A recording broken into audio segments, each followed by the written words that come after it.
Hello friends, नमस्कार। आप सभी का स्वागत है आपके अपने चैनल मंडे एग्जाम टारगेट पर।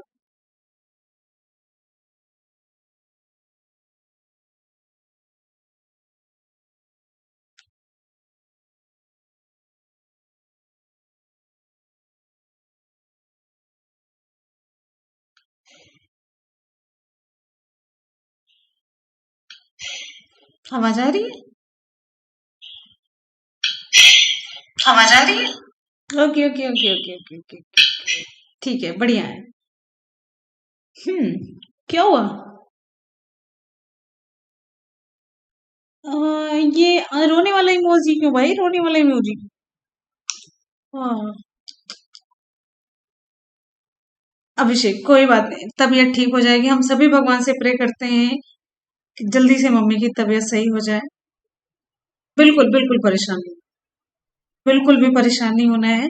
जल्द ठीक हो जाएंगी, एकदम से बहुत जल्द ठीक हो जाएंगे। हम सभी भगवान से प्रे करते हैं कि मम्मी की तबीयत जल्दी से ठीक हो जाए।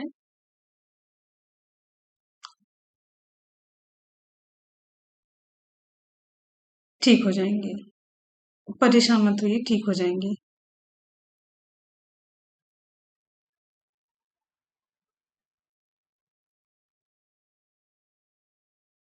आप सभी लोग मिल करके प्रे करिए कि आंटी की तबीयत जल्दी से ठीक हो जाए। आप परेशान मत होइए, ठीक हो जाएंगे।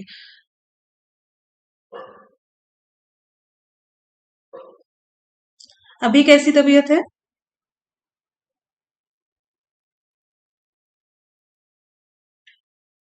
अभी ठीक है?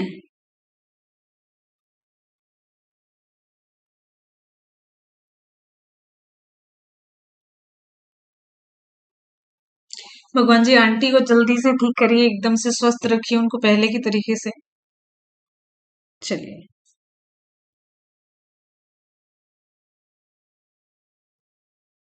परेशान अभिषेक परेशान मत होइए, एकदम से ठीक हो जाएंगे। 100% एकदम बहुत अच्छे तरीके से ठीक हो जाएंगे। बस थोड़ा सा धैर्य रखिए और हम लोग भगवान से प्रे करते हैं। सभी जितने भी बच्चे हैं सभी दिल से अपने अपने भगवान को याद करिएगा और प्रे करिएगा कि आंटी की तबीयत जल्दी से ठीक हो जाए। ठीक है, परेशान मत होइए, बिल्कुल भी परेशान नहीं होना है। ठीक है, चलिए।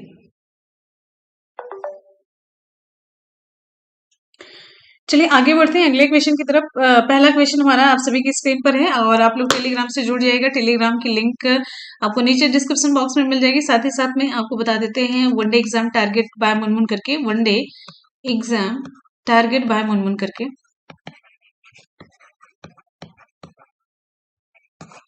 करके आप सर्च कीजिएगा। ठीक है, तो स्टार्ट करते हैं आज की क्लास को। आज के क्वेश्चंस को, निम्नलिखित में से क्या तंत्रिका तंतुओं से बना होता है जो प्रतिवर्ती क्रियाओं के बीच मध्यस्थता करता है और आवेगों को मस्तिष्क तक और मस्तिष्क के विभिन्न भागों तक पहुंचाता है?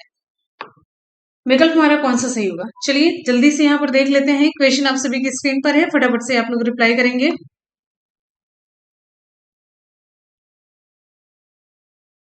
हम्म,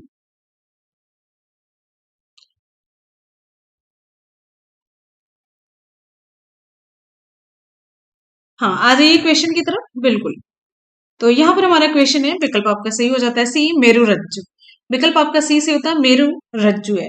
मेरु रज्जु तंत्रिका तंतुओं से बना होता है जो प्रतिवर्ती क्रियाओं के बीच मध्यस्थता करता है और आवेगों को मस्तिष्क तक, आवेगों को कहाँ तक? मस्तिष्क तक, और मस्तिष्क से विभिन्न भागों तक। जितने आवेग, जैसे कुछ आवेग मिला उसको मस्तिष्क तक, और मस्तिष्क से विभिन्न भागों तक भी यही मेरु रज्जु ही पहुंचाता है। मेरु रज्जु जो होता है, मेडुला ऑब्लांगेटा होता है, उसका पीछे वाला भाग होता है। ठीक है, इसका जो मुख्य कार्य होता है क्या होता है? प्रतिवर्ती क्रियाओं का नियंत्रण और समन्वयन करना, यानी कि प्रतिवर्ती क्रिया के केंद्र का कार्य करता है और मस्तिष्क से आने वाले उद्दीपनों का संवहन करता है। अच्छा, यहाँ पर हम आपसे क्वेश्चन पूछते हैं, मनुष्य में कितनी जोड़ी मेरुरज्जु तंत्रिकाएं पाई जाती है? मस्तिष्क में, मनुष्य में। आपका उत्तर सही हो जाएगा 31 जोड़ी। क्या सही होगा? 31 जोड़ी मेरुरज्जु तंत्रिकाएं पाई जाती हैं। ठीक है, चलिए आगे बढ़े। देखिए यहाँ पर एक क्वेश्चन पूछा जाता है, सेरिब्रम। सेरिब्रम, सेरिब्रम ये किससे संबंधित होता है? तो सेरिब्रम ये बुद्धि, बुद्धि, ध्यान दीजिएगा, बुद्धि है विवेक और ज्ञान का केंद्र बिंदु है। मेडुला ऑब्लांगेटा पूछा जाता है, मेडुला ऑब्लांगेटा, मेडुला ऑब्लांगेटा जो है ये सांस है, रक्तचाप है, निगलना है, उल्टी, ये सभी का नियंत्रण करता है। आगे बढ़ेंगे अगले क्वेश्चन की तरफ। नेक्स्ट है हमारा, निम्नलिखित में से कौन सी भारत की उपग्रह आधारित संवर्धन प्रणाली है? एक बार जितने भी स्टूडेंट वीडियो को देख रहे हैं फटाफट से वीडियो को लाइक और शेयर करेंगे, जल्दी से एक बार जोरदार तरीके से वीडियो को लाइक और शेयर करेंगे। निम्नलिखित में से कौन सी भारत की उपग्रह आधारित संवर्धन प्रणाली है?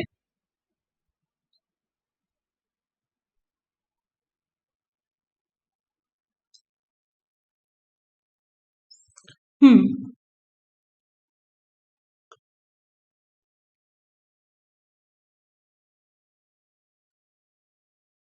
आ जाइए क्वेश्चन की तरफ।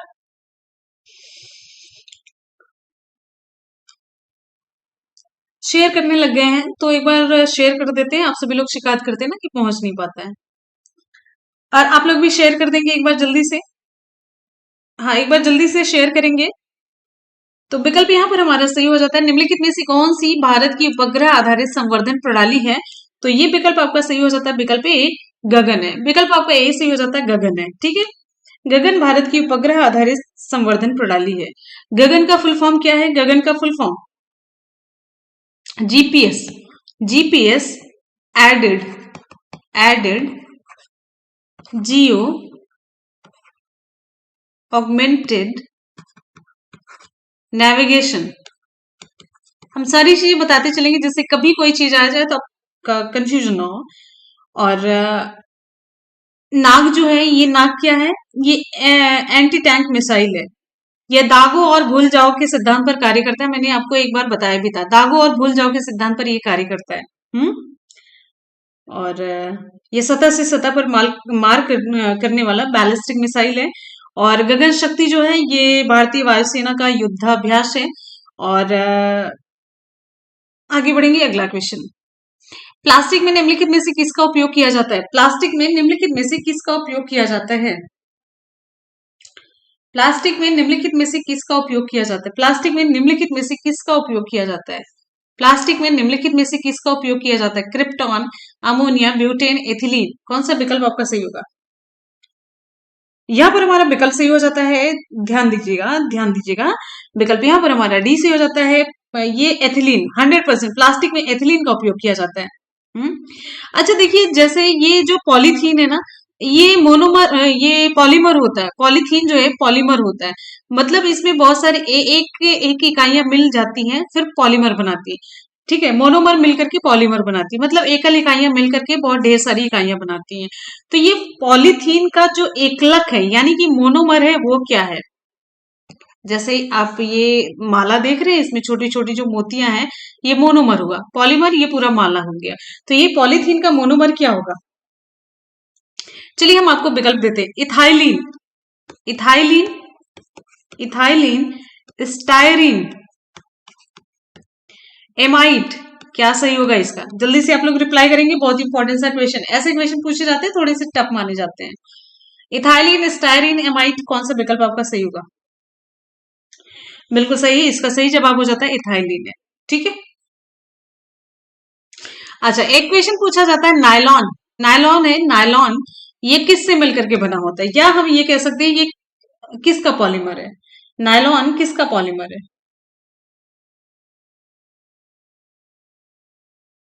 ये विकल्प है, इथाइलिन, स्टायरीन, एमाइड।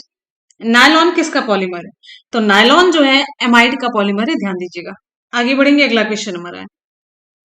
एक और पूछा जाता है, पीवीसी, पीवीसी, पीवीसी इसका फुल फॉर्म है पॉलीविनाइल क्लोराइड। इसका एकलक क्या होता है? तो आपको हम बता दें, विनाइल क्लोराइड है, विनाइल क्लोराइड।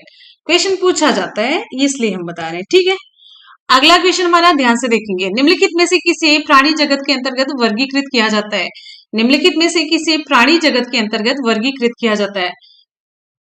पाइपियंस है, मेट्रोजोआ है, कोइनोजोआ है, कोइनोजोआ, प्रोटोजोआ। प्राणी जगत के अंतर्गत किसे बांटा गया? प्राणी जगत के अंतर्गत किसे बांटा गया है?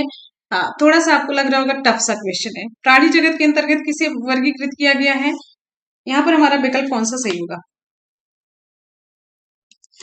बताइए तो जाने। यहाँ पर हमारा विकल्प सही हो जाता है, विकल्प आपका बी सही हो जाता है, मेटाजोआ। विकल्प बी, मेटाजोआ को प्राणी जगत के अंतर्गत वर्गीकृत किया जाता है। मेटाजोआ जो है ये बहुकोशिकीय जानवरों का समूह है। यहाँ पर इसमें बहुकोशिकीय जानवर होते हैं, एक से ज्यादा कोशिकाएं जिनमें पाई जाती है उन्हें हम कहते हैं बहुकोशिकीय। जो प्रोटोजोआ होता है बहुत ही सूक्ष्म स्वतंत्र जीवी होता है, सहजीवी परजीवी भी होते हैं। ठीक है, चलिए आगे बढ़ते हैं। अगला क्वेश्चन हमारा नेक्स्ट है, भारत में निर्मित प्रथम नाभिकीय रिएक्टर कौन सा है? भारत में निर्मित प्रथम नाभिकीय रिएक्टर कौन सा है? ध्यान दीजिएगा, भारत में निर्मित प्रथम नाभिकीय रिएक्टर कौन सा है?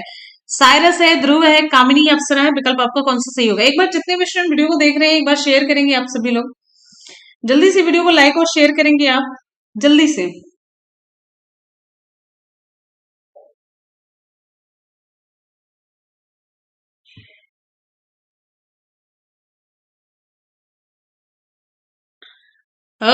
विकल्प यहाँ पर 100% रिप्लाई सही हो जाती है आपकी। विकल्प आपका डी से होता है अप्सरा। भारत में निर्मित प्रथम नाभिकीय रिएक्टर कौन सा है?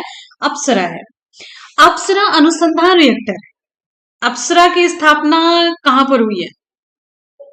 अप्सरा की स्थापना बार्क मुंबई में की गई है। कहां पर? बार्क मुंबई में की गई है।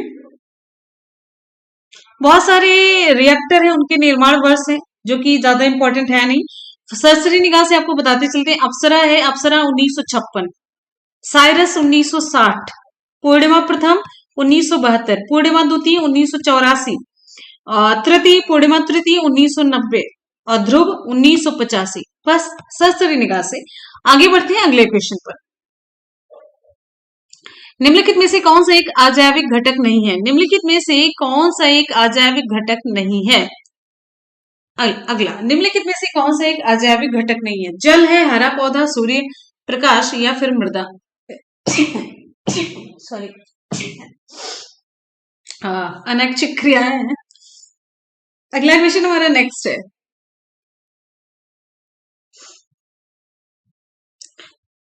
अजैविक घटक नहीं है। यहां पर हमारा विकल्प सही हो जाता है विकल्प बी, हरा पौधा। 100% यहां पर हमारा विकल्प बी सही हो जाता है, हरा पौधा अजैविक घटक नहीं है। देखिए, एक पारिस्थितिकी तंत्र में दो प्रकार के घटक पाए जाते हैं। दो प्रकार के घटक कौन कौन से होते हैं? अजैव घटक। कौन सा? अजैव घटक है। दूसरा जो है जैव घटक। अजैव घटक और जैव घटक है। अजैव घटक भौतिक वातावरण, पोषण और जलवायु पारिस्थितिकी तंत्र के अजैव घटक में आते हैं, और जैविक घटक में उत्पादक, उपभोक्ता और अपघटनकर्ता किसी पारिस्थितिकी तंत्र के ये क्या होते हैं? जैव घटक की कैटेगरी में आते हैं। चलिए, एक का आपके लिए बड़ा ही इंपॉर्टेंट सा क्वेश्चन पूछते हैं, खाद्य श्रृंखला में सबसे अधिक क्या पाया जाता है? उपभोक्ता। खाद्य श्रृंखला में सबसे ज्यादा उपभोक्ता, अपघटन, अपघटक, उत्पादक।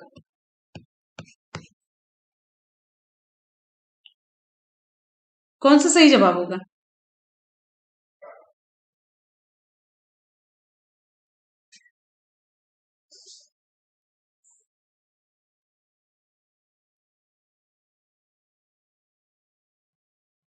अरे भाई, आप लोग कहाँ गए? मैं एकदम से रिप्लाई नहीं आ रही है।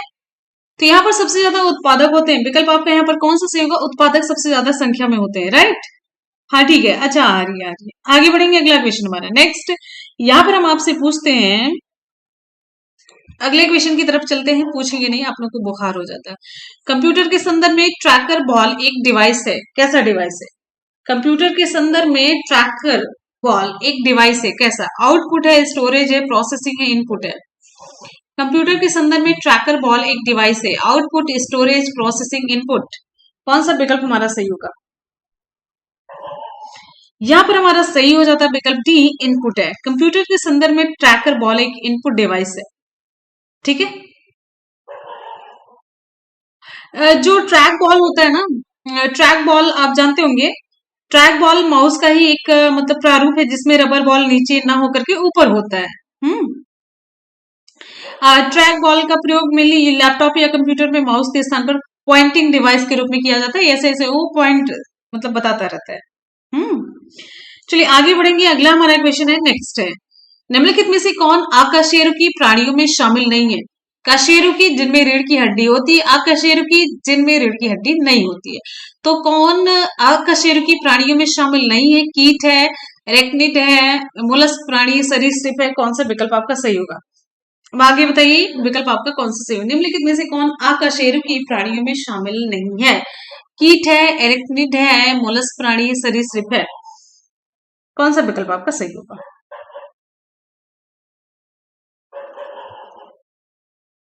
शाबाश, एक बार, हाँ बिल्कुल सही है। आगे बढ़ते हैं अगले क्वेश्चन की तरफ। नेक्स्ट है विकल्प आपका यहाँ पर हमारा सही हो जाता है, सभी का लगभग लगभग गलत है। विकल्प डी सरीसृप। सरीसृप अकशेरुकी प्राणियों में शामिल नहीं है। मोलस्क में घोंघा देखिए, घोंघा घोंघा में कौन सी रीढ़ की हड्डी पाई जाती है? सरीसृप, सांप देखे हैं? लोग कहते हैं ना ऐसे मारो गर्दन पे मारो हड्डी टूट जाए, पता नहीं ऐसे मतलब बोला जाता है, एक सिंपली आपको बात बता रहे हैं। तो सरीसृप में तो एकदम से उसमें रीढ़ की हड्डी पाई जाती है। हम्म, ये आकाशवर्ती प्राणियों में शामिल नहीं है। और सरीसृप असमतापी जंतु है, ये भी क्वेश्चन पूछा जाता है। असमतापी जंतु है, असमतापी जंतु है।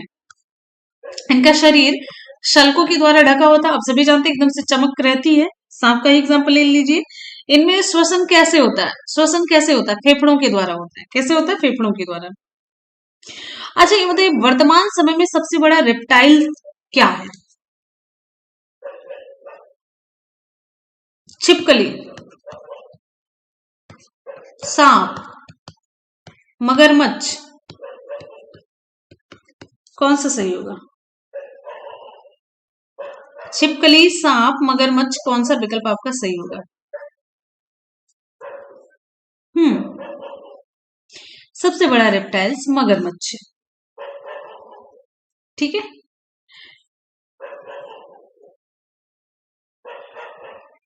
चलिए आगे बढ़ते हैं, अगला क्वेश्चन हमारा नेक्स्ट है। निम्नलिखित में से क्या जम्मू और कश्मीर में स्थित है? निम्नलिखित में से क्या जम्मू और कश्मीर में स्थित है? कौन सा विकल्प आपका सही होगा? निम्नलिखित में से क्या जम्मू और कश्मीर में स्थित है? आप लोग फटाफट से रिप्लाई करेंगे भाई, जल्दी से एकदम से रिप्लाई करेंगे। आप लोग पता है जितनी जल्दी रिप्लाई करेंगे उतनी जल्दी हम क्लास को कवर करेंगे, और फटाफट से सभी स्टूडेंट वीडियो को लाइक और शेयर करेंगे एक बार जल्दी से। निम्नलिखित में से क्या जम्मू और कश्मीर में स्थित है? विकल्प यहाँ पर हमारा सही हो जाता है विकल्प सी, दाचीगाम राष्ट्रीय उद्यान है। कौन सा सही होगा? दाचीगाम राष्ट्रीय उद्यान, ये जम्मू और कश्मीर में स्थित है। अच्छा दाचीगाम राष्ट्रीय उद्यान में क्या फेमस है, क्या पाया जाता है? दाचीगाम राष्ट्रीय उद्यान में क्या पाया जाता है?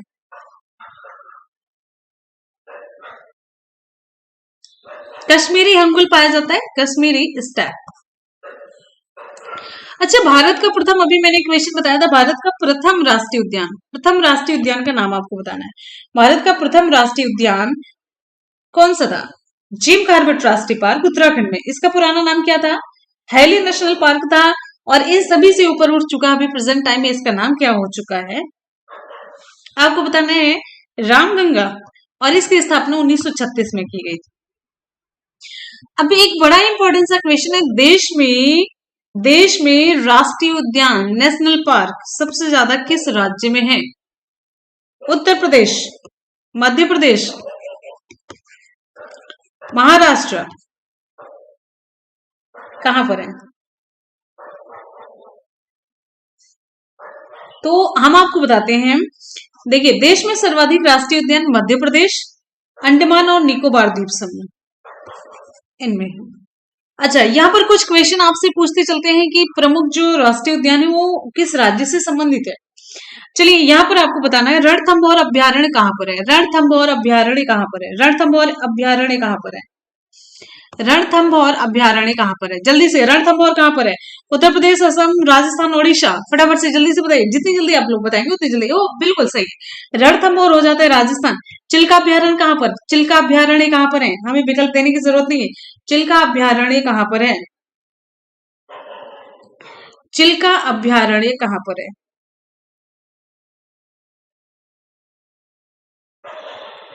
चिल्का अभ्यारण्य यहाँ पर हमारा सही जवाब हो जाता है ओडिशा। चिल्का अभ्यारण्य कहाँ पर है? ओडिशा में। चलिए पाखल भाई, पाखल वन्य जीव अभ्यारण्य कहाँ पर है? पाखल वन्य जीव अभ्यारण्य मध्य प्रदेश है, मध्य प्रदेश तेलंगाना, मध्य प्रदेश तेलंगाना उड़ीसा राजस्थान, 4 विकल्प हमने दे दिए। ध्यान से सुनेंगे तो रिप्लाई कर पाएंगे। पाखल वन्य जीव अभ्यारण्य ये कहां पर है? बहुत बढ़िया। यहाँ पर पाखल वन्य जीव अभ्यारण्य, यहाँ पर विकल्प हमारा सही हो जाता है, पाखल वन्य जीव अभ्यारण्य। ओए ओ जल्दी से, बहुत बढ़िया। किसकी रिप्लाई आई? अंजलि, शाबाश। पाखल वन्य जीव अभ्यारण्य तेलंगाना। चलिए अब यहाँ पर बताइए पंचमढ़ी कहाँ पर है? पंचमढ़ी अभ्यारण्य, पंचमढ़ी, पंचमढ़ी अभ्यारण्य, ये किसी का गलत नहीं होना चाहिए, इसमें तो मैक्सिमम लोग पंचमढ़ी घूम करके भी आए होंगे। पंचमढ़ी महाराष्ट्र, उत्तर प्रदेश, मध्य प्रदेश, अपने अरुणाचल प्रदेश में, जैसे लग रहा है मेरा नानी का घर है वहां पे। आगे यहाँ पर देखिए, सही जवाब हो जाता है यहाँ पर हमारा। क्या पूछा मैंने? पंचमढ़ी पूछा। मैंने क्या पूछा? अच्छा, अच्छा आपने पहले दिया था, कोई बात नहीं।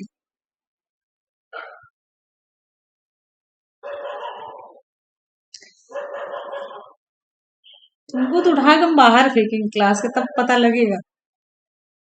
यहाँ पर सही जवाब हो जाता है ये, बिल्कुल पंचमढ़ी हो जाता है मध्य प्रदेश में, ठीक है। अच्छा, ढेर सारा आशीर्वाद। आगे बढ़ते हैं अगले क्वेश्चन की तरफ। नेक्स्ट है, अच्छा, मानस, मानस तो जग जाहिर है, मानस तो जग जाहिर है ना, मानस तो जग जाहिर है। कहां पर है मानस? मानस, मानस कहां पर है? मानस कहां पर है?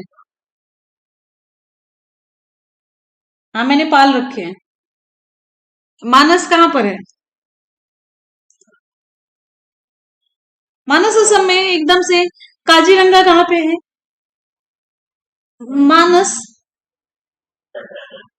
मानस असम में, काजीरंगा कहां पर है?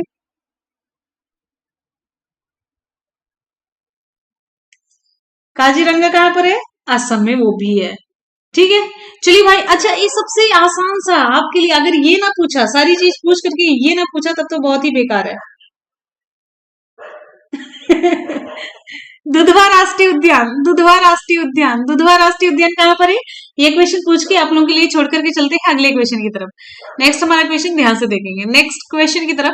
निम्नलिखित में से कौन भारत में केंद्र राज्य संबंधों से संबंधित नहीं है? एक मिनट, नहीं है पूछा जा रहा है। निम्नलिखित में से कौन भारत में केंद्र राज्य संबंधों से संबंधित नहीं है? आगे बढ़ेंगे अगले क्वेश्चन की तरफ। निम्नलिखित में से कौन भारत में केंद्र राज्य संबंधों से संबंधित नहीं है? अपना यूपी।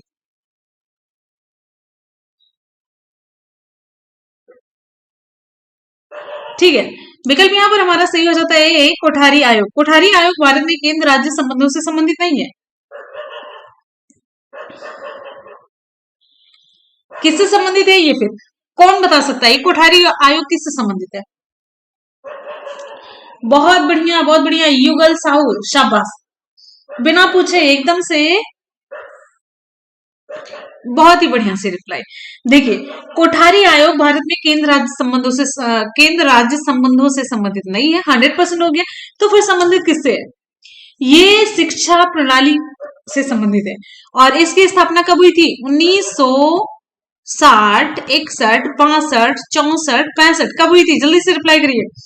कोठारी आयोग 1964, बिल्कुल सही जवाब है, बिल्कुल सही।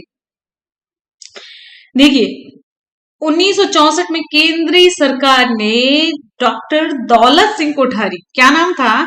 दौलत सिंह कोठारी, डॉक्टर दौलत सिंह कोठारी की अध्यक्षता में स्कूली शिक्षा प्रणाली को नया आकार और नई दिशा देने के उद्देश्य से इस आयोग का गठन किया था, राइट। चलिए, अब यहां पर आप ध्यान से देखिए, राजमन्नार समिति, ये क्वेश्चन भी खूब पूछा जाता है, राजमन्नार समिति। हाँ, राजमन्नार समिति का गठन कब हुआ था? 1969 में हुआ था। केंद्र व राज्यों के बीच विवादों को सुलझाने के लिए किया गया था, ठीक है। चलिए, तमिलनाडु सरकार द्वारा केंद्र व राज्य के बीच संबंधों पर विचार करने के लिए समिति गठित की गई थी। अच्छा, यहां पर एक और आता है, खूब क्वेश्चन पूछा जाता है, ठीक है। सरकारिया आयोग, जस्टिस रंजीत सिंह सरकारिया, किसके?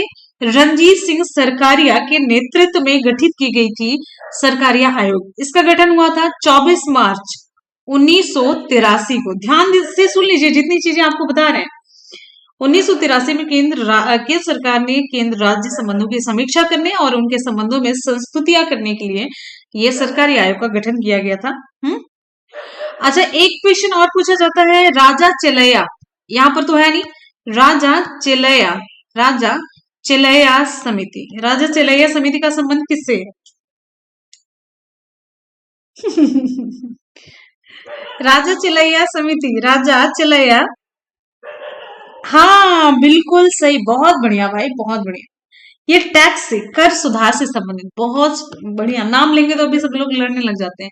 कर सुधार से संबंधित है, कर सुधार से संबंधित है राजा चेलैया समिति। अच्छा, एक क्वेश्चन और हम पूछते हैं जो कि ये भी खूब पूछा जाता है।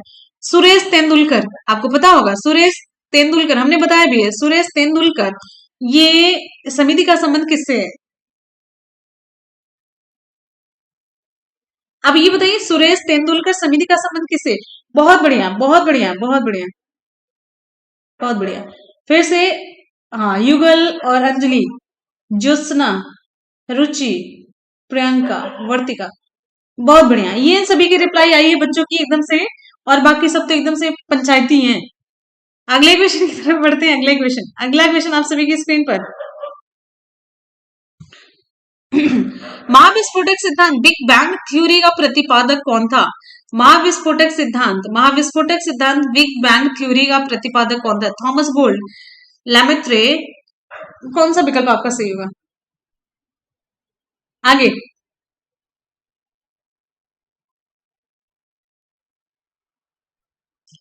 चोर की दाढ़ी में तिनका जैसी स्थिति हो जाती है? अगला क्वेश्चन हमारा बढ़िया, विकल्प आपका बी से होता है, लैमेत्रे है, बिल्कुल सही है, लैमेत्रे। ठीक है, महाविस्फोटक सिद्धांत का प्रतिपादक किसे माना जाता है? जॉर्ज लैमेत्रे को माना जाता है। हरि भगवान, ये विनी कौन है भाई? इतना ज्यादा गुस्सा आने की जरूरत नहीं है। चलिए, महाविस्फोटक सिद्धांत ये किस प्रभाव पर आधारित है? रैमसे प्रभाव, ध्यान से सुनिए, रैमसे प्रभाव, डॉपलर प्रभाव, कौन सा सही होगा? इसका सही जवाब हो जाता है डॉपलर है। ठीक है,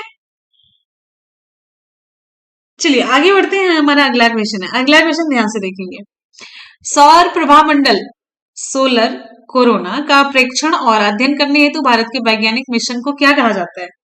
आगे बढ़ते हैं अगले क्वेश्चन की तरफ। अगले क्वेश्चन, अरे भाई दिल पे मत लिखा करिए, दिल पे मत लिखा करिए।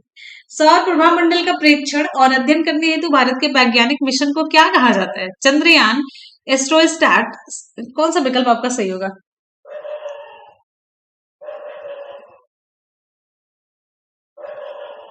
अगला क्वेश्चन, सौर प्रभाव मंडल का प्रेक्षण और अध्ययन करने हेतु भारत के वैज्ञानिक मिशन को क्या कहा जाता है?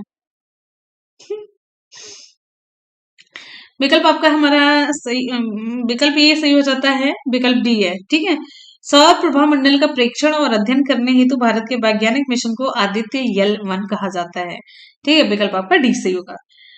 देखिए ध्यान से सुनिएगा,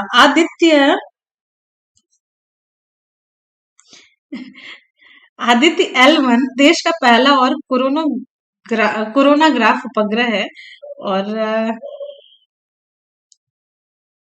जो आदित्य L1 है, ये जो मतलब सौर लपट के कारण धरती के मौसम पर पड़ने वाले प्रभावों और इलेक्ट्रॉनिक संचार में पड़ने वाली बाधाओं का भी अध्ययन करेगा ये।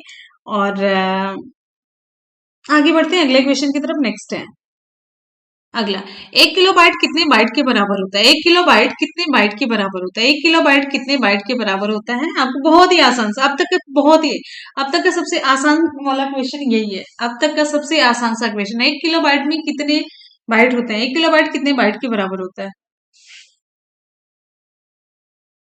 आगे यहाँ पर हमारा विकल्प बी सी हो जाता है 1024। 1 केबी में हमने आपको बताया 1 केबी बराबर होता है 1024 बाइट। ठीक है, 24 बाइट, 1024 MB बराबर।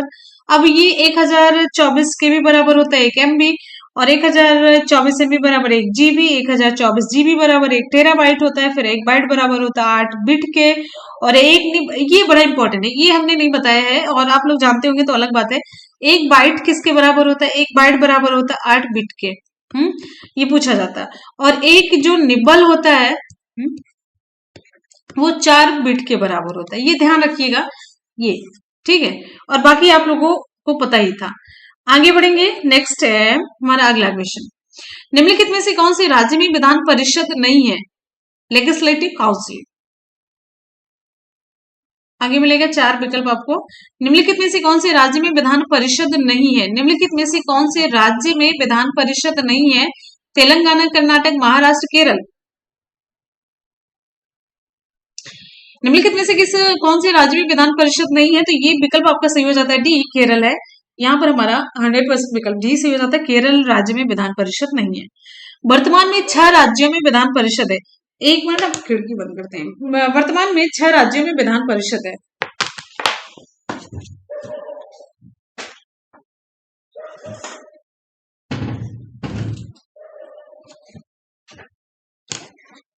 वर्तमान में 6 राज्यों में विधान परिषद है। कौन कौन से हैं? उत्तर प्रदेश है, कर्नाटक है, महाराष्ट्र, बिहार है, आंध्र प्रदेश, और कौन सा एक है? छठा कौन सा एक और? छठा कौन सा है? छठा ये तेलंगाना है। क्या है? तेलंगाना है, ठीक है। तो देखिए, किसी राज्य में विधान परिषद के गठन का जो प्रावधान है किस अनुच्छेद के तहत किया गया? कौन से अनुच्छेद के तहत किया गया? अनुच्छेद 163, 167, 169 या फिर 179, कौन सा सही होगा? बिल्कुल, यहां पर हमारा सही जवाब हो जाता है 169 है। अच्छा ये बताइए, विधान परिषद राज्य विधानमंडल का कौन सा सदन होता है? ध्यान से सुनेंगे क्वेश्चन, फिर तभी रिप्लाई कर पाएंगे। विधान परिषद राज्य विधानमंडल का कौन सा सदन होता है? निम्न सदन या फिर उच्च सदन? उच्च सदन होता है। अब एक बहुत ही इंपॉर्टेंट सा क्वेश्चन, विधान परिषद का सदस्य बनने के लिए न्यूनतम आयु सीमा कितनी होनी चाहिए? विधान परिषद का सदस्य बनने के लिए न्यूनतम आयु सीमा कितनी होनी चाहिए? 25, 30, 45, 42 वर्ष। विधान परिषद का सदस्य बनने के लिए न्यूनतम आयु सीमा कितनी होनी चाहिए? 25 और 30 में हमें पता होता है कि 25 और 30 में हद कंफ्यूजन होता है, तो ये सही जवाब है 30 साल। इन नोट कर लीजिएगा दिमाग में। अब अगला क्वेश्चन हमारा, ध्यान से सुनेंगे। विधानसभा में निर्वाचित होने के लिए न्यूनतम आयु सीमा कितनी होनी चाहिए? 20, 25, 30 या फिर 32? सही जवाब कौन सा होगा? अब की बार मैंने पूछा है विधानसभा आपकी बार बताना है। बहुत बढ़िया, इसमें आप लोग 25 किए, इसमें आप 30 कर रहे हैं। जस्ट अपोजिट कहेंगे या फिर कहेंगे एकदम से गलत। देखिए, जब हम आपसे विधान परिषद पूछे तो उसमें आयु सीमा 30 करेंगे। जब हम आपसे विधानसभा पूछेंगे तब इसमें सीमा कितनी करेंगे? आप ये करेंगे 25 करेंगे, ठीक है। अब यहां पर एक क्वेश्चन और, लोकसभा में आपकी बार मैंने क्या पूछा? लोकसभा में निर्वाचित होने के लिए न्यूनतम आयु सीमा कितनी? 25, 30 या फिर 32? जल्दी से बताइए। लोकसभा के लिए आपकी बार हम पूछ रहे हैं, लोकसभा के लिए। एक बार सभी स्टूडेंट वीडियो को लाइक और शेयर करेंगे जल्दी से वीडियो को। हाँ बिल्कुल, यहां पर हमारा सही जवाब हो जाता है लोकसभा के लिए 25, 100%, ठीक है। क्लियर हो गया? विधान परिषद के लिए 30, विधानसभा के लिए 25, लोकसभा के लिए 25। नेक्स्ट क्वेश्चन हमारा, जोजिला टनल प्रोजेक्ट कहां स्थित है? जोजिला टनल प्रोजेक्ट कहां स्थित है? जोजिला टनल प्रोजेक्ट कहां पर स्थित है?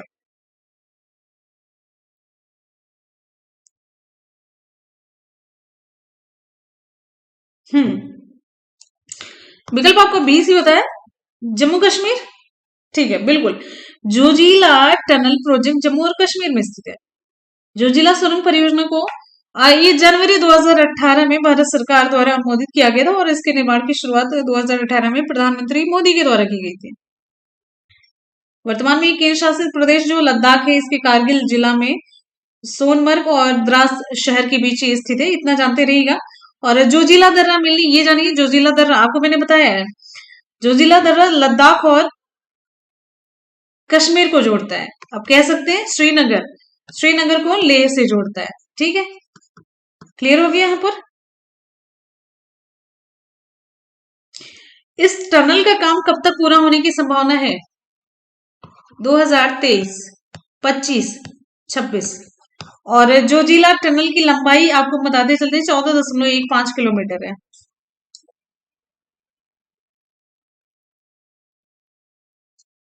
आगे बढ़ेंगे अगले क्वेश्चन की तरफ। नेक्स्ट हमारा क्वेश्चन, निम्नलिखित में से कौन सा 2014 में भारत का 29वां राज्य बना था?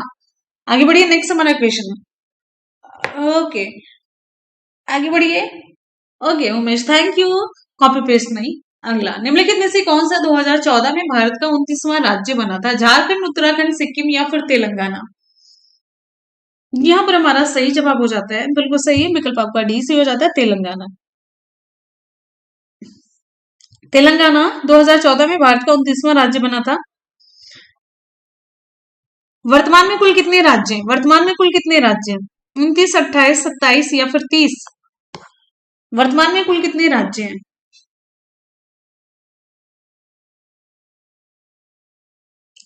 हाँ, अगर एग्जैक्ट डेट की बात करते हैं तो 2 जून 2014 को ये तेलंगाना 29वां राज्य बना था। प्रेजेंट टाइम में 28 राज्य और कितने केंद्र शासित हैं? 7 है, 8 है, 9 है? कितने केंद्र शासित प्रदेश हैं? हाँ, 28 राज्य और 8 यूनियन टेरिटरी है, केंद्र शासित प्रदेश। 28 और 8 का ये पूरा हुआ है। अच्छा, ये 29वां राज्य हो गया। 28वां राज्य कौन बना था? 28वां राज्य, 28वां राज्य कौन बना था? 28वां राज्य, 28वां, 27वां और 26वां, ये तीन आपसे पूछेंगे। चलिए 28वां जल्दी से बताइए, 28वां राज्य कौन बना था? कौन सा बना है? 28वां राज्य कौन सा बना था?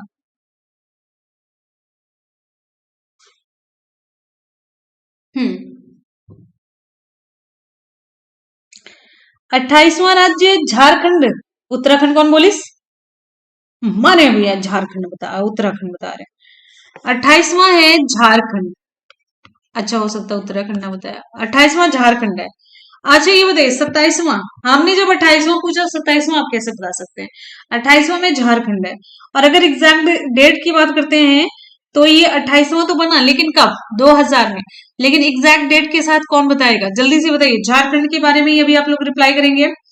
तो इसका एग्जैक्ट डेट जो है 15 नवंबर 2000 को 28वां राज्य बना था झारखंड। अब 27वें राज्य के बारे में आते हैं।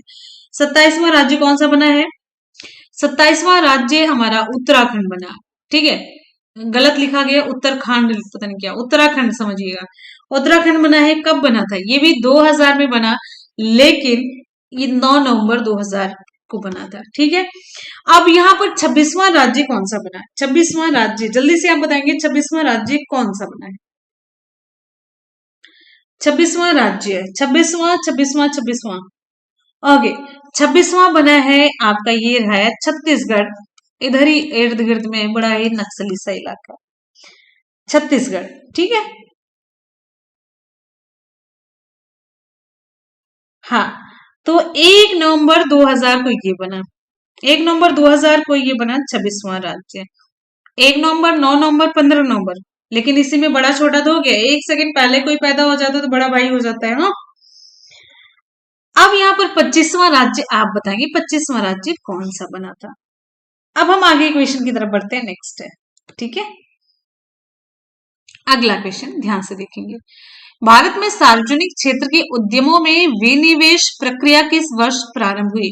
भारत में सार्वजनिक क्षेत्र के उद्यमों में विनिवेश प्रक्रिया किस वर्ष प्रारंभ हुई? 2018, 1990, 91, 2000?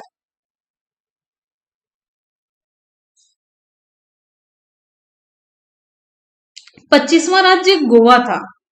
अच्छा, 25वां राज्य गोवा था। गोवा जो है 20 मई 1987 को 25वां राज्य बना था। ये है। अच्छा, ये आप लोग 1991 दे रहे थे क्या? अच्छा अच्छा अच्छा अच्छा, तो विकल्प आपका सी सही होता। सही बात है, 1991 ही है। भारत में सार्वजनिक क्षेत्र के उद्यमों में विनिवेश प्रक्रिया 1991 में प्रारंभ हुई थी। अच्छा, भारत में सर्वाधिक निवेश किसके द्वारा हुआ था? मॉरिशस द्वारा हुआ था। और चलिए आपको बताते चलते, नए नई जो औद्योगिक नीति थी इसकी घोषणा की गई थी 24 जुलाई 1991। इस ये भी आप जानते रहिएगा। आगे बढ़ेंगे अगले क्वेश्चन की तरफ। नेक्स्ट है, 1912 में सिविल सेवाओं के संबंध में रॉयल कमीशन के गठन के समय वायसराय कौन था? 1912 में सिविल सेवाओं के संबंध में रॉयल कमीशन के गठन के समय वायसराय कौन था? लॉर्ड डफरिन, हार्डिंग, इरविन या फिर कर्जन? आगे बढ़ेंगे, हमारा अगला क्वेश्चन ध्यान से देखिए और रिप्लाई करिए। ध्यान से देखिए और रिप्लाई करिए फटाफट से भाई।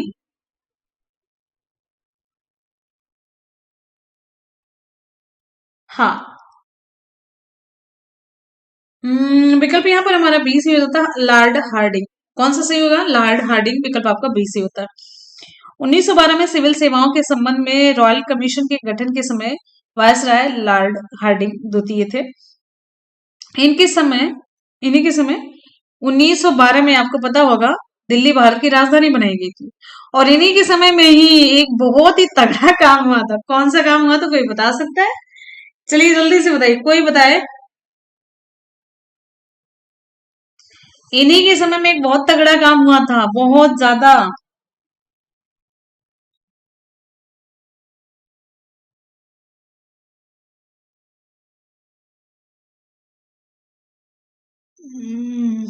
मैंने वो बता दिया, दिल्ली भारत की राजधानी बनाएगी। बंगाल विभाजन रद्द। आगे आगे एक और तगड़ा काम हुआ था, इतना तगड़ा, इन्हीं के समय में आपको बताएं, प्रथम विश्व युद्ध आरंभ हुआ था। देखिए 28 जुलाई 1914 को 28 जुलाई 1914 को 1914 को प्रथम विश्व युद्ध प्रारंभ हुआ था। ठीक है। अच्छा, एक और क्वेश्चन यहाँ पर बताएं, लॉर्ड इरविन के समय में एक बहुत ही इंपॉर्टेंट काम क्या हुआ था, आपको बताते चलते। ये सारे क्वेश्चन ऐसे ही पूछे जाते हैं, ऐसे ही पूछे जाते हैं। आपको बता रहे, इरविन के समय में सबसे इंपॉर्टेंट चीज क्या हुई थी जानते हैं? आ, इरविन के समय में पहले तो ये जानिए डफरिन के समय में क्या हुआ था। डफरिन के समय में 1885 में 28 दिसंबर 1885 में बॉम्बे में ए ओ ह्यूम के प्रयास से भारतीय राष्ट्रीय कांग्रेस की स्थापना हुई। ये सबसे इंपॉर्टेंट इनका वो माना जाता है। इनके समय में ये क्वेश्चन खूब पूछा जाता है। ठीक है। अच्छा, और एक चीज आपको बताते चलते हैं, ये इरविन के समय क्या हुआ था? इरविन के समय वही साइमन कमीशन बॉम्बे पहुंचा था, इनके समय में ही था। कर्जन के बारे में तो बताने की जरूरत ही नहीं है, जग जाहिर है कर्जन। हाँ, अगले क्वेश्चन की तरफ बढ़ते हैं। नेक्स्ट हमारा क्वेश्चन, कर्जन के बारे में आप लोग बताएंगे। कर्जन आप लोगों के फेवरेट है। नेक्स्ट, ओईसीडी का मुख्यालय कहाँ स्थित है? ओईसीडी का मुख्यालय कहाँ पर स्थित है? आप लोग फटाफट से रिप्लाई करेंगे एकदम से। एनर्जी कहाँ गायब है? कुछ बच्चे तो आते एकदम से फिर जलपान लेने चले जाते हैं, उनका lunch, good night, good morning होने लग जाता है यहीं पर। ओईसीडी का मुख्यालय कहाँ पर है? यहाँ पर विकल्प हमारा सही हो जाता है, इसका मुख्यालय विकल्प आपका बी से होता है, फ्रांस के पेरिस में है। न्यूयॉर्क नहीं है। गलत गलत गलत। एबीसीडी रख देते हैं। अपनी तरह समझ रखा है, मुख्यालय इतना आसान सा है ये इनके। चलिए आपको बताते हैं, अब बताते नहीं पूछते हैं, सारी चीज बताएंगे नहीं। अच्छा ये बताइए, NATO NATO NATO NATO NATO NATO का कहाँ पर है मुख्यालय? नाटो का मुख्यालय कहाँ पर है? विकल्प देते हैं, लंदन है, मनीला है, ये घूमने वाली जगह है, मनीला है, ब्रुसेल्स है। कौन सा सही होगा? लंदन है, Manila, Brussels, Geneva. NATO NATO बताइए। इस समय एकदम से नाटो ने धर पकड़ जकड़ रखा है। नाटो विकल्प आपका सही हो जाता है, नाटो का है ब्रुसेल्स। ठीक है, नाटो का है ब्रुसेल्स है।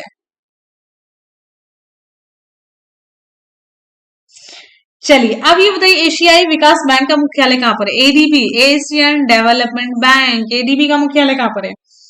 एडीबी का मुख्यालय कहाँ पर है? आप जल्दी से बताएंगे। एडीबी, चलिए जल्दी से। हाँ वो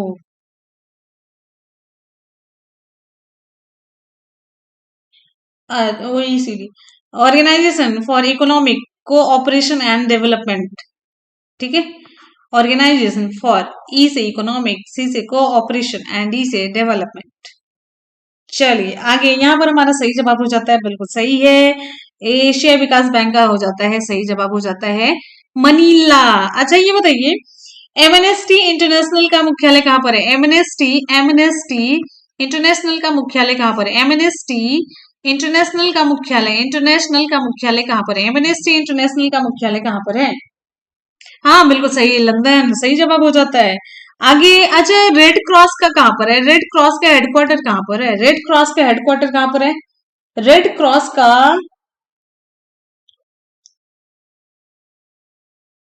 मासुगु आसकावा, बहुत बढ़िया। ये देखिए रेड क्रॉस जेनेवा, सही हो जाता है। अच्छा सार्क का कहाँ पर है? अभी मैंने बताया था आपको, अभी एक आध दिन पहले, सार्क का कहाँ पर है?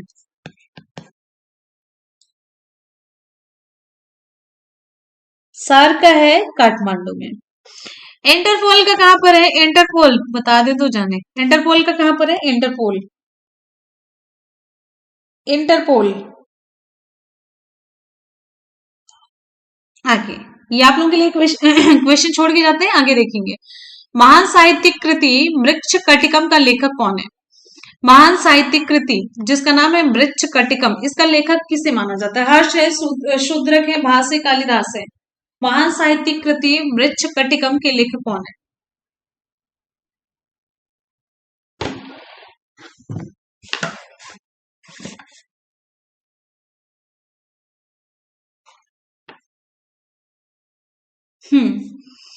यहाँ पर हमारा विकल्प बी सी हो जाता है शूद्रक, विकल्प आपका बी सी होता है शूद्रक है, ठीक है। मृक्ष कटिकम का मतलब क्या होता है जानते हैं? मृक्ष कटिकम मिट्टी का खिलौना, क्या होता है इसका मतलब? मिट्टी का खिलौना, राइट। अच्छा ये बताइए कुमार समूहम के रचनाकार, कुमार समूहम के लेखक कौन है? कुमार समूहम, फटाफट से। सूरदास, कालिदास, बाणभट्ट, दंडी? कुमार समूहम, कालिदास। दश कुमार चरितम किसने लिखा? दश कुमार चरितम क्वेश्चन पूछा जाता है, दश कुमार चरितम किसने लिखा है? दश कुमार चरितम, दश कुमार चरितम, दंडी। कादम्बरी, कादम्बरी किसने लिखी है? कादम्बरी,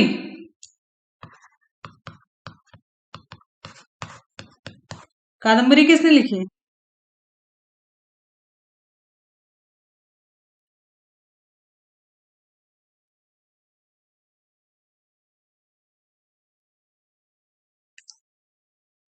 कादम्बरी बाणभट्ट। प्रेम वाटिका, प्रेम वाटिका किसने लिखी है? विष्णु शर्मा, रसखान, अश्वघोष, बाणभट्ट? प्रेम वाटिका,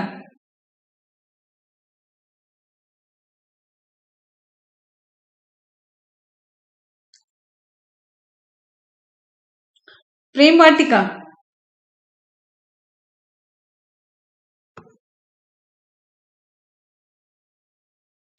हाँ बिल्कुल सही, प्रेम वाटिका रसखान।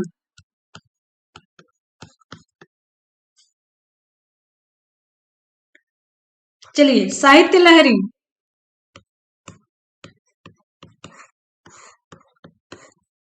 आगे बढ़ते हैं अगले क्वेश्चन पर। नेक्स्ट है, भगवान महावीर का मूल नाम क्या था? भगवान महावीर का मूल नाम आपको बताना है। वर्धमान, सारिपुत्र, आनंद, सिद्धार्थ? भगवान महावीर का मूल नाम, विकल्प ए वर्धमान।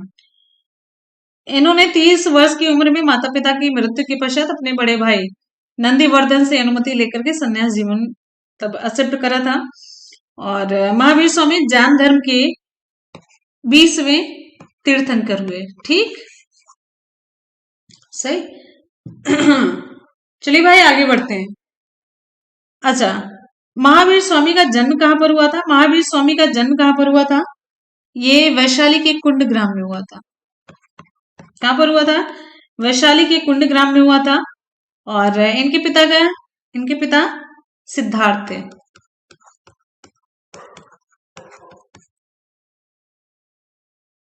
अच्छा, ये एक क्वेश्चन, इसका सही जवाब 24 में होगा। ठीक है, देखते हैं आप लोग कुछ समझ रहे हैं, सोते जागते रहते हैं कि नहीं है।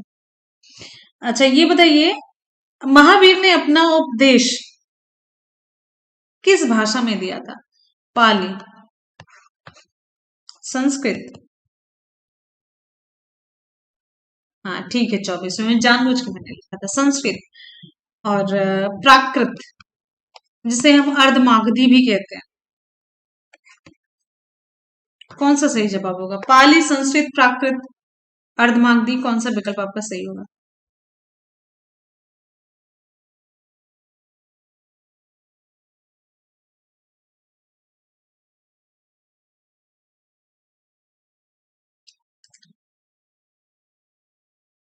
हाँ, प्राकृत, अर्धमागधी, बिल्कुल सही, बिल्कुल सही। अच्छा, जैन धर्म के संस्थापक और प्रथम तीर्थंकर किसे माना जाता है? ये आप लोग के लिए क्वेश्चन। हर क्वेश्चन में एक चीज आप लोगों के लिए छोड़ के चलते हैं आगे। अगला, रिपब्लिक पुस्तक के लेखक कौन है? रिपब्लिक पुस्तक के लेखक कौन है? लियो टॉलस्टॉय, इलियट, प्लेटो, जॉन रस्किन। रस्किन की बुक बड़ी अच्छी होती है, अलग अलग सबको पसंद है, मैंने अपना वाला चिपका दिया आपको। अगला क्वेश्चन हमारा नेक्स्ट है,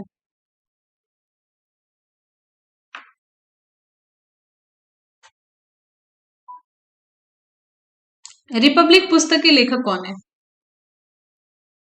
रिपब्लिक पुस्तक के लेखक,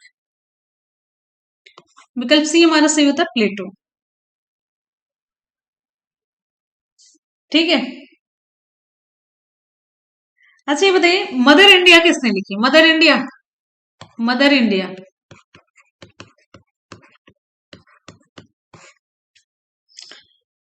टॉलस्टॉय, टॉलस्टॉय, एक तो लिखने में ही, टॉलस्टॉय, जॉन मिल्टन, अरस्तु, कैथरीन मेयो। ओ बहुत बढ़िया, बहुत बढ़िया। अभी ओके, एक बच्चे, बिल्कुल सही रिप्लाई आई है अंजलि की। इसने, अब बता, मेरी स्क्रीन पर अभी प्रेजेंट में वही दिखा, मेयो की, मेयो है, कैथरीन मेयो है, मदर इंडिया लिखी है। अच्छा, ये बताइए, पैराडाइज लास्ट, पैराडाइज लास्ट किसने लिखी है? पैराडाइज लास्ट बड़ी इंपॉर्टेंट बुक है, पैराडाइज लास्ट ये किसकी है? Paradise last, paradise last,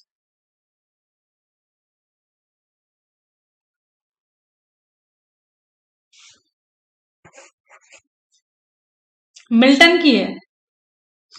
paradise last John Milton की है। किसकी है? जॉन मिल्टन, बिल्कुल सही है वर्तिका, बहुत बढ़िया। अच्छा, अब आगे यहाँ पर चलेंगे, हम आगे क्वेश्चन पूछते हैं। द पॉलिटिक्स, ये सारी एकदम ऐसी वाली बुक है ना जहां से 100% ये पूछी जाती है। द पॉलिटिक्स ये किसकी पुस्तक है? विकल्प आपके ये चार हैं। द पॉलिटिक्स, द पॉलिटिक्स ये है, अरस्तु की है। अगला क्वेश्चन हमारा, वेरिंग जल डमरू मध्य किसे जोड़ता है? वेरिंग जल डमरू मध्य किसे जोड़ता है? वेरिंग जल डमरू मध्य किसे जोड़ता है?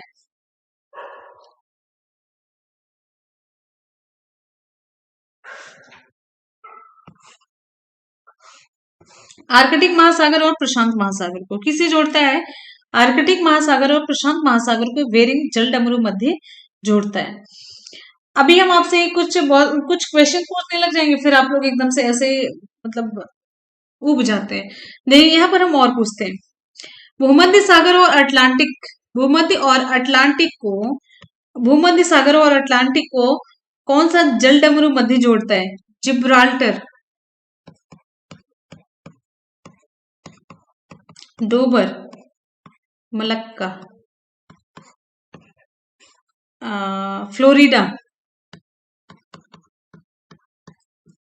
पाक। यहाँ पर सही जवाब हो जाता है, हाँ, भूमध्य सागर और अटलांटिक को जोड़ता है जिब्राल्टर। अच्छा, ये होते हैं बंगाल विकल्प में यही सारे आपके मिलेंगे।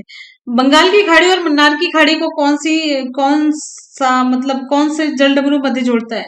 देखिए विकल्प में आपकी यही है, मैंने लिख दिया, अब इसी से रिलेटेड ही हम घुमा फिरा के पूछेंगे आपसे। तो ये बताइए, बंगाल की खाड़ी और मन्नार की खाड़ी, मेरुपमा, बहुत बढ़िया, पाक जल डमरू मध्य। अच्छा, यहाँ पर आप बताइए, मैक्सिको की खाड़ी और अटलांटिक को कौन जोड़ता है? कौन सा जल डमरू मध्य? मैक्सिको की खाड़ी और अटलांटिक, मैक्सिको की खाड़ी और अटलांटिक महासागर, ये कौन सा से? जिब्राल्टर, डोबर, मलक्का, फ्लोरिडा, पाक। फ्लोरिडा सही जवाब है, इसका सही जवाब हो जाता है फ्लोरिडा, मैक्सिको की खाड़ी और अटलांटिक महासागर को। अच्छा, ये बताइए, उत्तरी सागर और अटलांटिक को कौन जोड़ता है? कौन सा जल डमरू मध्य है? ध्यान से देखेंगे, अगला क्वेश्चन है, उत्तरी सागर और अटलांटिक को कौन सा जल डमरू मध्य जोड़ता है? उत्तरी सागर और अटलांटिक महासागर को डोबर है, इसका सही जवाब हो जाता है डोबर है, बिल्कुल सही है।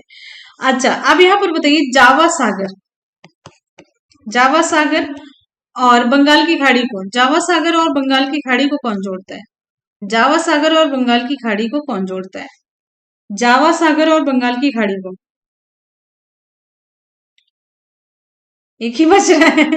युगल, बहुत बढ़िया, ये हो जाता है मलक्का, सही जवाब हो जाता है। ठीक है, चलिए आगे बढ़ेंगे, हमारा अगला क्वेश्चन ध्यान से देखेंगे।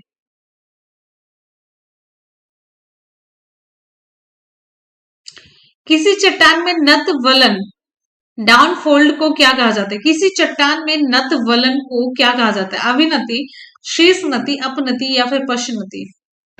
कौन सा विकल्प आपका सही होगा?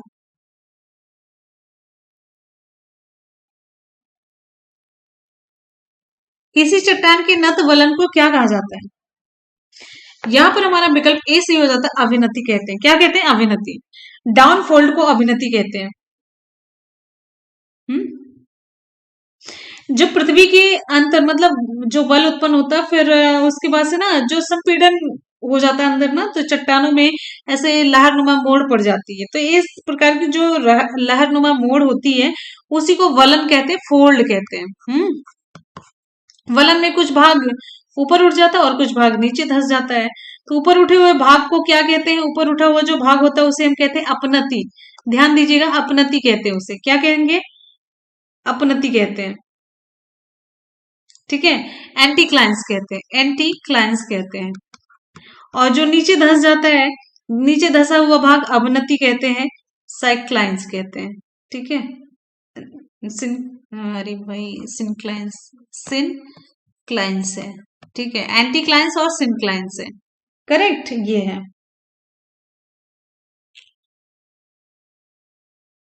चलिए आगे बढ़ेंगे, अगला हमारा है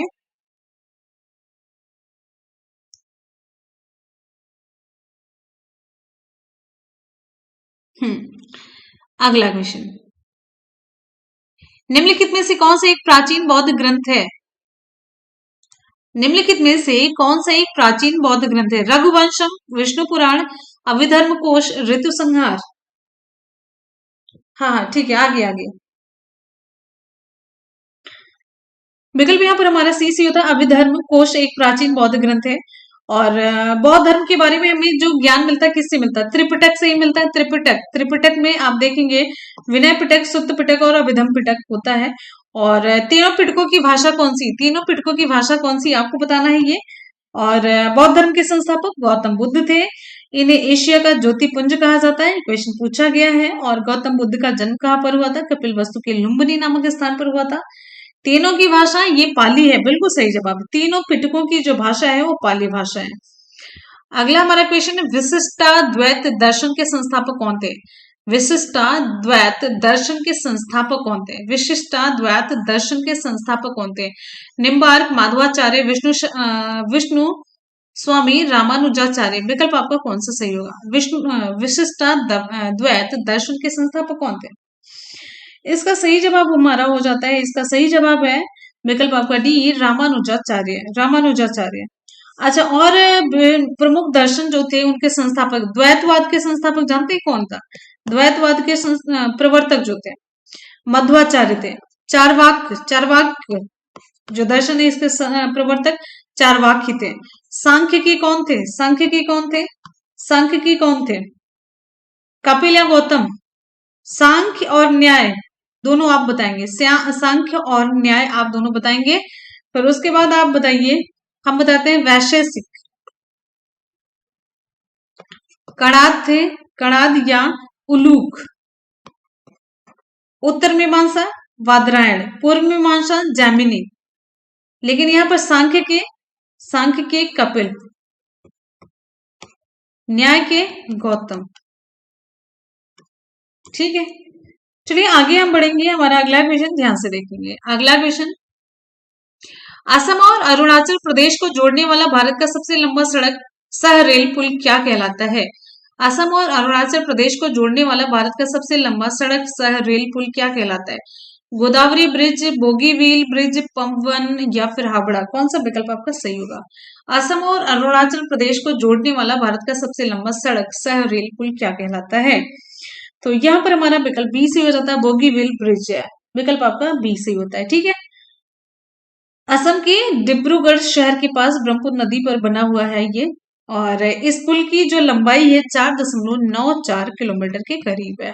ठीक है, चलिए आगे बढ़ेंगे। हमारा अगला क्वेश्चन ध्यान से, भारत का कौन सा राज्य सोने का सबसे बड़ा उत्पादक राज्य है? भारत का कौन सा राज्य सोने का सबसे बड़ा उत्पादक राज्य है? भारत का कौन सा राज्य सोने का सबसे बड़ा उत्पादक राज्य है? तेलंगाना, कर्नाटक, छत्तीसगढ़ या फिर झारखंड? तेलंगाना, कर्नाटक, छत्तीसगढ़ या फिर झारखंड? ये सही जवाब हो जाता है हमारा विकल्प बी, कर्नाटक है। भारत के कर्नाटक राज्य सोने का सबसे बड़ा उत्पादक राज्य है, और कर्नाटक में कोलार जो है प्राचीन काल से भारत में सोने की प्रमुख खान माना जाता है। अच्छा, ये बताइए भारत में दूसरा सबसे बड़ा सोने का उत्पादक राज्य कौन सा है? आंध्र प्रदेश, अरुणाचल प्रदेश, उत्तर प्रदेश, मध्य प्रदेश?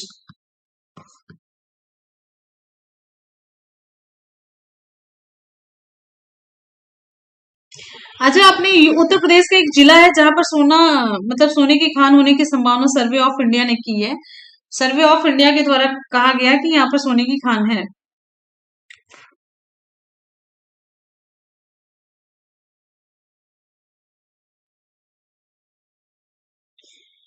अब भारत में दूसरा सबसे बड़ा सोना उत्पादक राज्य जो है आंध्र प्रदेश है।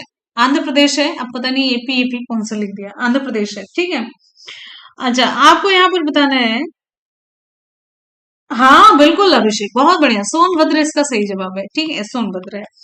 अच्छा, ये बताइए स्वर्ण नगरी किसे कहा जाता है? चलिए आप लोग तब तक सोचेंगे, हम बता देते हैं। जोहान्सबर्ग को स्वर्ण नगरी कहा जाता है।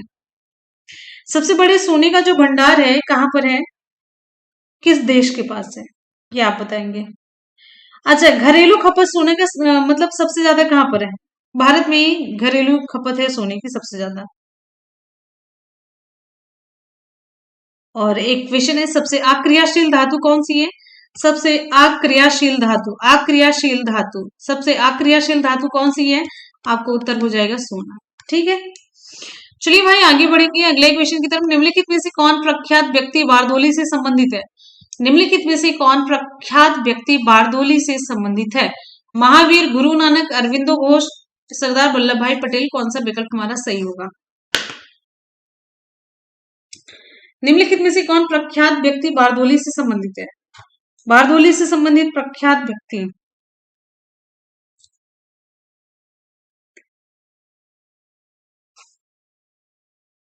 सरदार वल्लभ भाई पटेल। बारदोली सत्याग्रह 1928 में गुजरात के किसानों का जो लगान वृद्धि हुआ था, इसके विरोध में सरदार वल्लभ भाई पटेल के नेतृत्व में हुआ था। ठीक है, गुरु नानक का संबंध तलवंडी से है। महावीर, कुंडग्राम, वैशाली का संबंध महावीर से है। अगला क्वेश्चन हमारा, दास ये दास वंश की स्थापना किसने की थी? दास वंश की स्थापना किसने की थी? दास वंश की स्थापना किसने की थी? नसीरुद्दीन महमूद, कुतुबुद्दीन ऐबक, रजिया सुल्तान, गयासुद्दीन बलबन।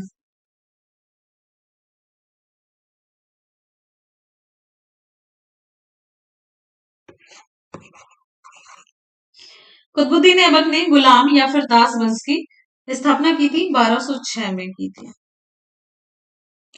इन्होंने अपनी राजधानी लाहौर में बनाई थी। कुतुब मीनार की जो नींव थी कुतुबुद्दीन ऐबक ने डाली थी, और बहुत सारी चीजें मैंने आपको बता दी थी। एक नसीरुद्दीन महमूद से रिलेटेड आपको बताते हैं। नसीरुद्दीन महमूद एक ऐसे सुल्तान थे जो टोपी सीकर अपना जीवन निर्वाह करते थे। हम्म अगला क्वेश्चन हमारा,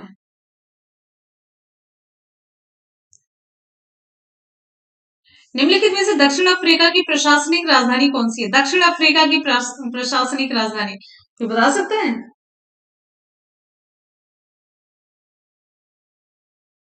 आवाज बुझने लगी? आगे देखिए, निम्नलिखित में से दक्षिण अफ्रीका की प्रशासनिक राजधानी कौन सी है? विकल्प डी, प्रिटोरिया। दक्षिण अफ्रीका की प्रशासनिक राजधानी प्रिटोरिया में है। प्रिटोरिया दक्षिण अफ्रीका की कार्यपालिका राजधानी है। और केप टाउन जो है ये दक्षिण अफ्रीका की विधायी राजधानी है। ठीक है। ब्लूमफोंटेन जो है ये दक्षिण अफ्रीका की न्यायिक राजधानी है। और दक्षिण अफ्रीका का सबसे बड़ा नगर जोहान्सबर्ग है। दक्षिण अफ्रीका की मातृभाषा जुलू, कोसा अफ्रीकांस ये सभी है। दक्षिण अफ्रीका की मुद्रा कौन सी है ये आप बताएंगे। और इसी के साथ ही चलिए आज की क्लास का हम करते हैं सुपरफास्ट रिवीजन। क्वेश्चन है, निम्नलिखित में से क्या तंत्रिका तंतुओं से बना होता है जो प्रतिवर्ती क्रियाओं के बीच मध्यस्थता करता है और आवेगों को मस्तिष्क तक और मस्तिष्क के विभिन्न भागों तक पहुंचाता है?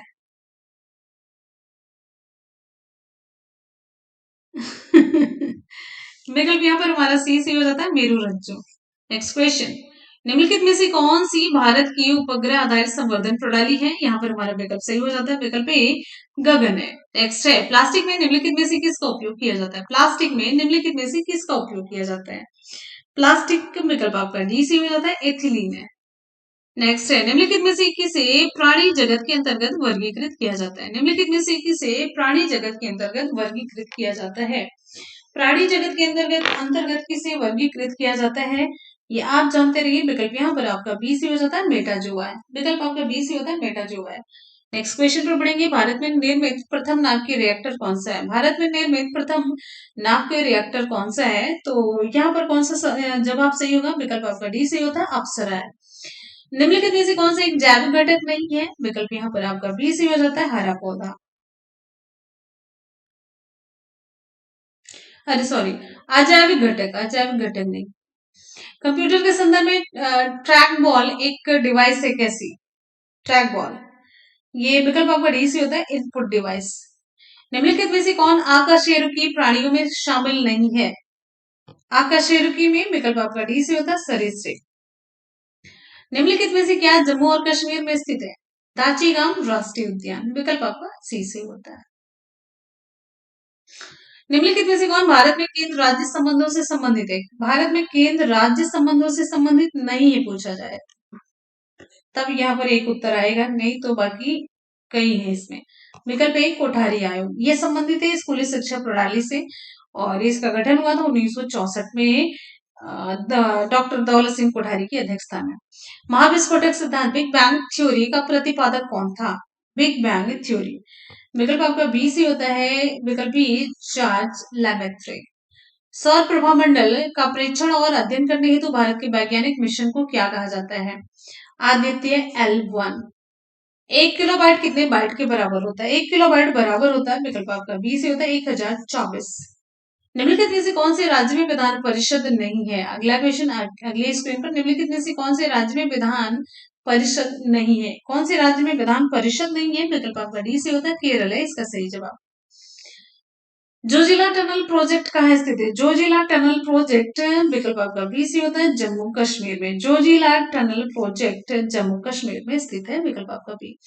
निम्नलिखित में से कौन सा 2014 में भारत का 29वां राज्य बना था? निम्नलिखित में से कौन सा 2014 में भारत का 29वां राज्य बना था? भारत का 29वां राज्य विकल्प आपका डी से होता है तेलंगाना। भारत में सार्वजनिक क्षेत्र के उद्यमों में विनिवेश प्रक्रिया किस वर्ष आरंभ हुई? विकल्प सी 1991 है। 1912 में सिविल सेवाओं के संबंध में रॉयल कमीशन के गठन के समय वायसराय कौन था? 1912 में विकल्प आपका बी से होता है लॉर्ड हार्डिंग द्वितीय था। ओईसीडी का मुख्यालय कहाँ पर स्थित है? ओईसीडी का मुख्यालय विकल्प आपका बी से होता है पेरिस।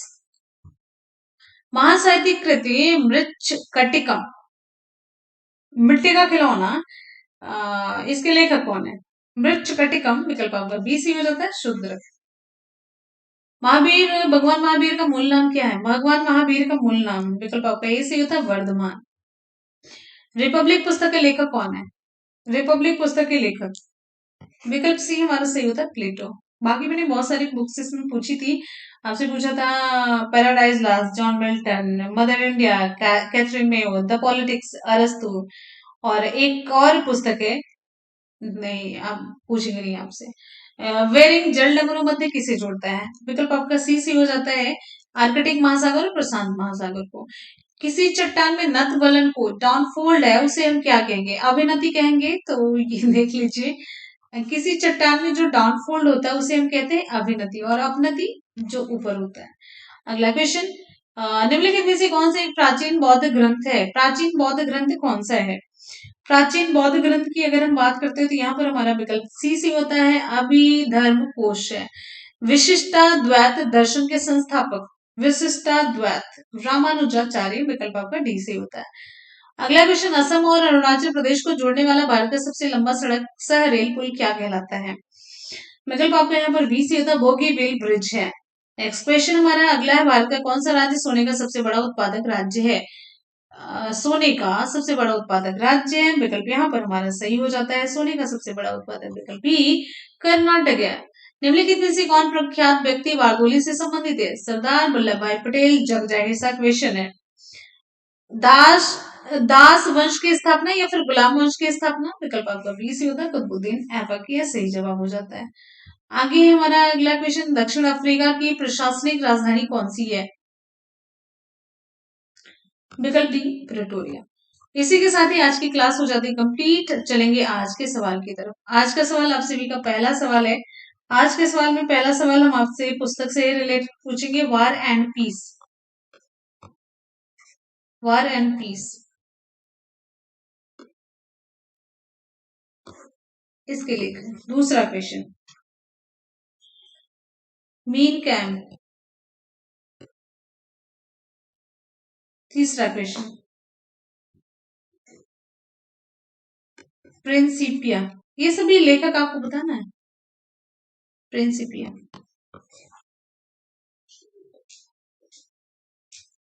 हम्म